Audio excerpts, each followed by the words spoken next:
50, selisihnya ini berapa? 450. Ini masuk ke agius saham.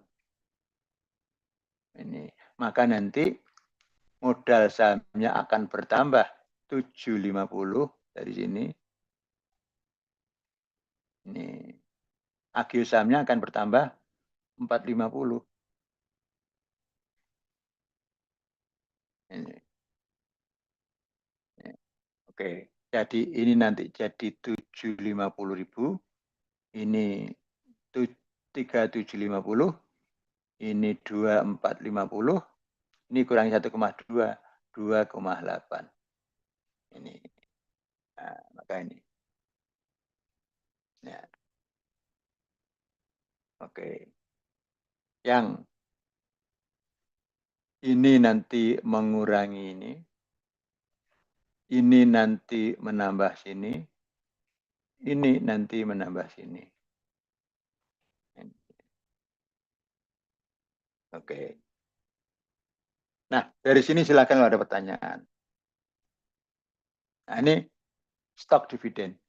Jadi, stok dividen tidak akan merubah ekuitasnya ini, nilai modal sendirinya. Yang berubah adalah jumlah lembar sahamnya dan struktur ekuitasnya. Ini yang berubah. Oke. Yang kedua, stock split. Nah, seringkali kalau harga sahamnya terlalu tinggi, ini investor nggak suka. Ini PT misalnya Bank BCA harganya sudah 17.000. Biasanya mau jual belinya agak susah.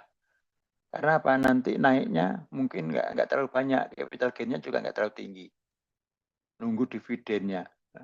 Nah, maka biasanya harga yang terlalu tinggi, maka manajemen bisa melakukan stock split. Kemudian, karena apa? Harga yang tinggi tidak disukai investor, mengurangi minat investor. Jumlah sahamnya akan meningkat, harganya turun. Nanti yang berubah mana di sini saja. Yang ini tetap. Ini. Misalnya melakukan stock split dari 1 lembar menjadi 2 lembar. Ini. Berarti dari 400.000 ini dikalikan 2 nanti jadi 800.000 lembar. Harganya ini, kalau jumlah lembarnya dikalikan, harganya dibagi 2, 2.500. Maka nanti ini akan menjadi 800, ini akan menjadi 2.500. Jumlahnya ini sama. Ini. Jadi stock split agar supaya diminati investor. Ini. Setelah stock split jumlah lembar saham jadi 2 kalinya, ini. Harga sahamnya menjadi lebih kecil dibagi 2, tergantung 1 dibanding berapa. Oke, ini yang stock split. Yang terakhir, repurchase. Kebijakan repurchase. Ini. Repurchase berarti pembelian kembali saham yang telah yang beredar. Perusahaan melakukan pembelian saham-saham yang telah dikeluarkan. Kenapa? Karena over liquid, ada kelebihan kas. Ini. Tidak ada peluang investasi. Ada kelebihan kas, tidak ada peluang investasi yang bagus. Maka daripada kasnya banyak nganggur, ini bisa digunakan. Ini kelebihan kas ini kan bisa digunakan untuk dividen tunai atau repurchase. Nah, bisa dividen tunai atau repurchase. Nah, oke, sekarang sebagai contoh, ada keuntungan setelah pajak itu 200 juta. Jumlah saham yang beredar 150. Ini. Maka laba per lembar saham, ini namanya EPS, ening per share. Laba per lembar saham itu adalah EAT dibagi jumlah lembar saham. Namanya laba per lembar saham. Ening per share. Nah, ening per share. Maka 200 juta dibagi 160.000. Nah, ini 1.250. Kalau harga sahamnya 7.500, ini nanti ada yang namanya PER, Price Earning Ratio. Price itu harga saham. Ini, earning ratio, earning itu EPS. Ini. Harga sahamnya 7.500, EPS-nya 1.250. Oh, ternyata 6 kali. Artinya earning per share, price earning ratio, ini price earning ratio-nya 6 kali. Semakin tinggi menunjukkan bahwa harga sahamnya semakin tinggi.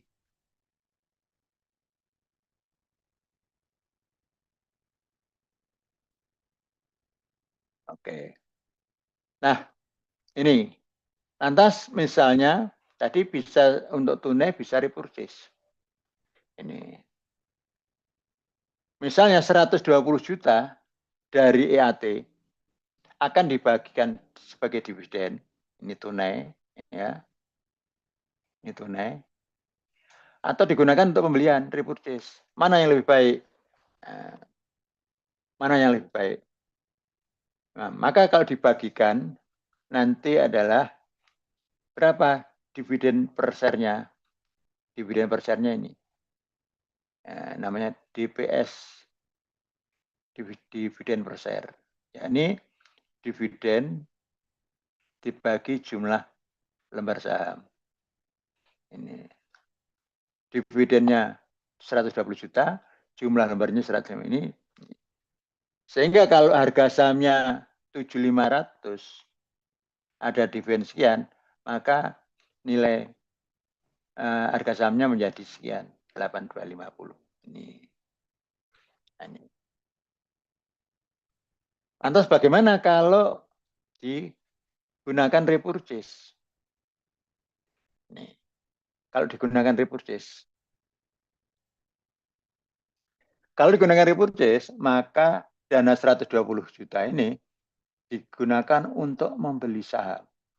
Kalau sahamnya tadi setelah tunai itu 8.250, maka dana yang akan dibagi uang ini bisa digunakan untuk membeli 120 juta kali dibagi dengan harga saham. Ini 14.545 dapat sekian. Ini, sehingga karena semula 160.000 lembar, setelah itu kita beli sekian, maka berkurang. Maka jumlah lembar sahamnya tinggal 145.455. 455.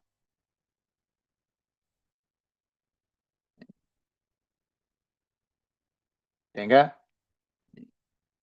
EPS-nya, ini EPS-nya, EPS-nya menjadi lebih rendah. Ini. Jumlah lembar sahamnya sekian, setelah itu laba tadinya sekian, maka EPS-nya sekian. EPS-nya menjadi 1.375. Kalau PER-nya tetap sama, PER-nya 6 kali, maka harga sahamnya 6 kali EPS. Ternyata harga sahamnya juga sama, 8.250. Ini ternyata harga sahamnya antara membagi dividen tunai dan melakukan repurchase itu sama. Nah, ini secara hitung-hitungan seperti itu. Cuma biasanya ada aspek psikologisnya. Karena apa? Cara repurchase itu bisa melakukan pembelian langsung di pasar. Ini melakukan pembelian langsung di pasar. Ini menariknya gitu. Ya, seperti investor dibeli langsung mengurangi saham yang beredar. Nah ini tentunya semakin banyak yang dibeli, harga sahamnya juga akan naik. Yang kedua juga melakukan tender. Dengan tender offer, biasanya harganya juga lebih tinggi. Ini sehingga nanti sebenarnya juga bisa mempengaruhi psikologis investor. Oke, itu silahkan kalau ada pertanyaan.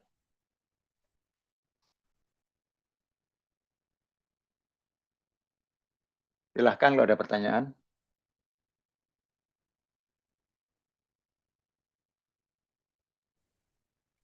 Pak. Ya, silakan Mas Ridwan. Berarti dividen itu pembagiannya itu dengan meningkatkan nilai sahamnya, Pak ya, per lembar yang dia pegang gitu, Pak ya. Ketika dividen dibagi itu berarti bukan masuk sebagai uang tunai, tapi meningkatkan nilai saham dia per lembar. Begitu bukan, Ya. Pak? Nah, misalnya sampean punya saham tadi harganya semula 7.500, dapat dividen, berarti uang Anda kan 7.500 tambah dividen itu. Logika dari repurchase seperti itu tadi. Sehingga sebenarnya bukan harga saham, tapi kekayaan saudara itu harga saham itu ditambah dengan dividen yang dibagikan. Gitu. Berarti dividen dibagiannya kan dalam bentuk tetap Yes. di ekuitas, Pak ya, bukan ditransfer ke masing-masing Ya, rekening kan, bukan? yang apa, yang dividen tunai atau dividen saham? Yang tunai, Pak. Kalau tunai itu Anda dapat cash, Oh, dikirim dapat kasih duit. cash. Iya. Tapi kalau Kalau dividen dividen saham, saham, saudara dapat saham. Itu berarti misalnya, meningkatkan nilai sahamnya, Pak ya. misalnya punya 1.000 lembar, tadi 15%, berapa? Ya, 25%, berarti saham saudara dari 1.000 jadi 1.250 gitu. Oh, oh, berarti ditambah ya jumlah lembarnya, ya, Pak ya? Iya, Bukan jadi nggak meningkatkan dapat duit nilainya ya. tapi nggak dapat duit tapi saham saudara jadi lebih banyak. Semula 1.000 menjadi 1.250, itu dari jatah tadi. Gitu.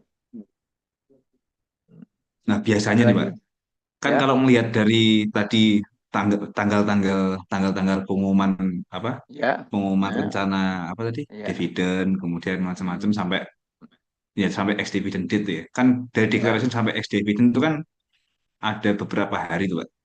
Biasanya ada ya. kelonjakan kelonjakan transaksi, volume transaksinya Pak di situ, Pak. Lonjakan itu pada saat declaration date-nya.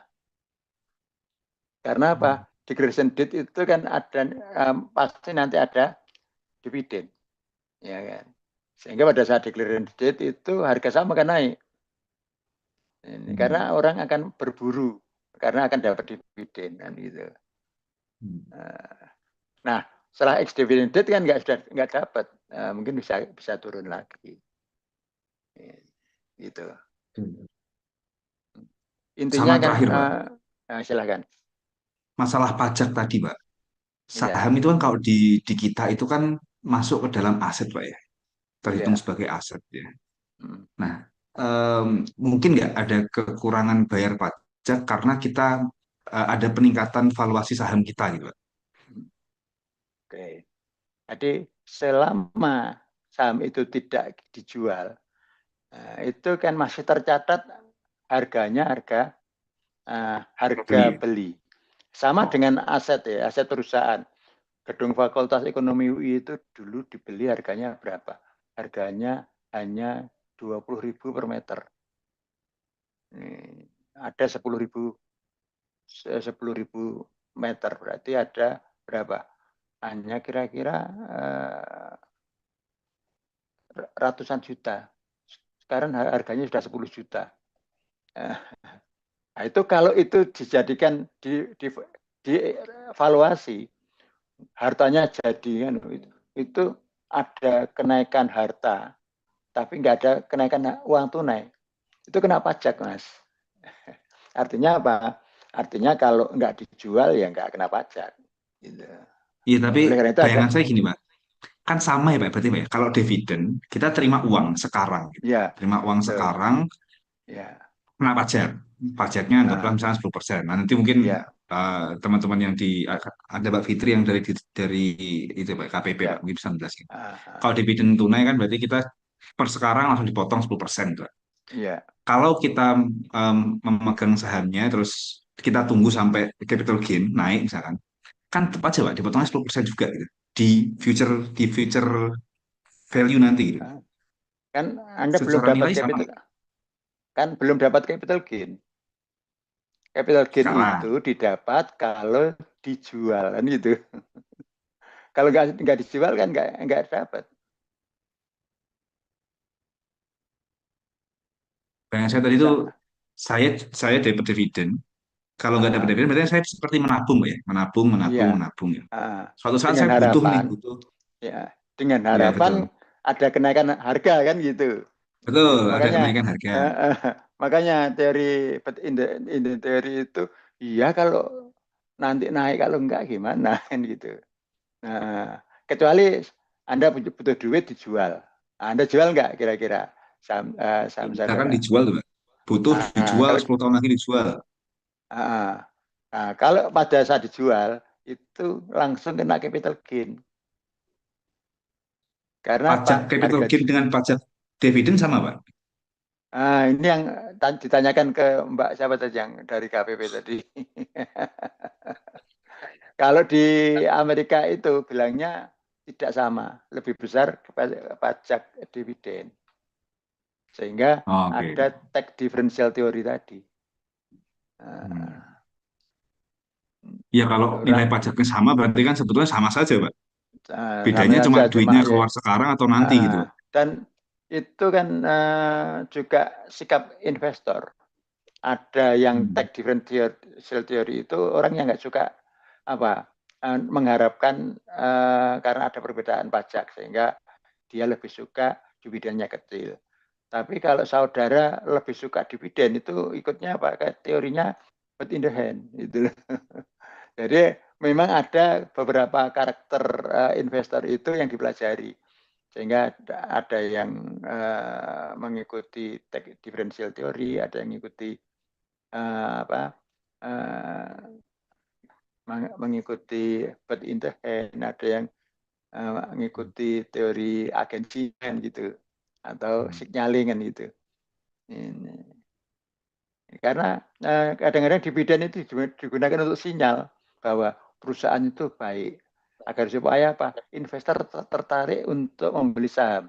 Semakin banyak saham yang dibeli akan meningkatkan harga saham itu teori permintaannya di situ.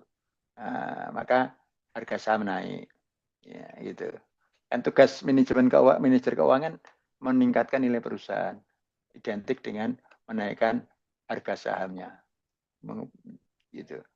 Walaupun dari perusahaan sendiri kan nggak dapat keuntungan finansial, tapi reputasinya kan semakin baik. Jadi kalau harga saham naik, ya misalnya harga saham pada pasar perdana itu 2.000, harga harga penawarannya 2.000. Pada saat didaftarkan harga perdananya berapa? Di pasar sekunder 3.000. Yang diterima perusahaan hanya 2.000 itu. Ini di harga perdana itu, setelah itu pada saat harga di pasar modal naik turun itu sudah tidak menerima, perusahaan tidak menerima keuntungan finansial. Hmm. Itu. Itu. Ada Oke, Pak. lagi? Makasih, Pak. Silakan. Enggak ada? Baik, sudah jam 9. bisa kita akhiri ya. Untuk kita kuliahnya jam 7 aja ya, biar kalau di sini tuh biar tidak terlalu dekat dengan maghrib. Ya. Kita mulainya jam 7 sampai selesai. Mungkin kadang-kadang nanti ya di atas jam 9, kadang-kadang kurang gitu ya. Baik, kalau gitu kita akhiri dengan bersama-sama adalah Alhamdulillahirrahmanirrahim. Selamat istirahat. Saya akhiri. Assalamualaikum warahmatullahi wabarakatuh. Waalaikumsalam. Waalaikumsalam warahmatullahi Waalaikumsalam warahmatullahi wabarakatuh. wabarakatuh. Oke, Terima kasih, selamat Pak. Terima kasih, Pak. istirahat. Oke. Mohon